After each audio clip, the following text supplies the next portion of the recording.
Good morning, going to school. Ito yung baby ko. Tapos ng tulog, pasok na sa school. Galing. Ang bulilit. Bukas wala silang pasok. Dali na.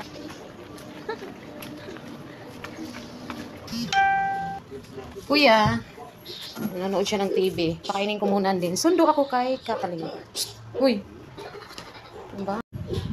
Kain muna siya at may susundo ako kay Katalin. Dahil may oras pa, ayan, naghugas muna ako ng plato. Time! Ayan. Sundo ako kay Katalin. And then, diretso na kami doon sa alaga ko, kay Ayesha.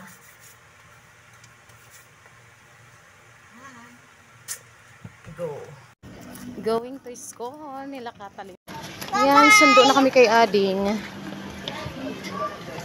Dito.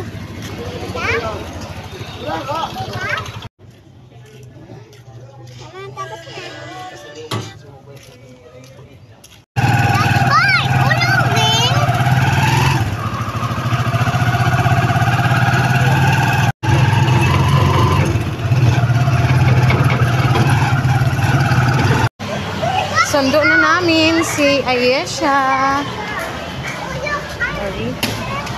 Ang cute ng dalawa.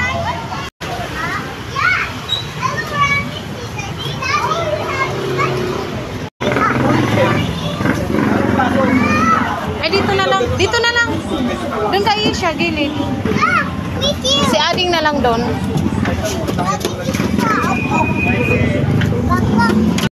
Pauwi na kami.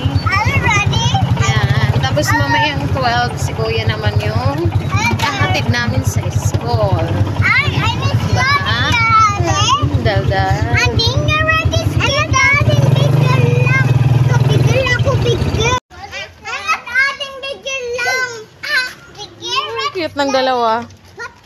Bakit? Ito no ating. O sir, bigger. Uwi na kami. At ngayon mga kamamshi, si Kuya Yanji naman yung ihahatid ko sa school. Ayan, tapos naman na sila kumain. Sabay-sabay silang kumain nila.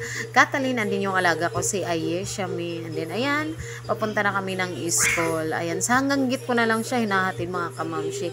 Dahil alam naman nangyari. At ito, kararating ko lang galing school. Nagating kay Kuya. Saglitan lang to mga kamamshi. Dahil nga iniiwan ko lang dito yung dalawa. Ayan, pinapanood ko lang sila ng TV. Mabilis lang din kasi hindi naman din ako naglalakad. Sumasakay lang din naman ako.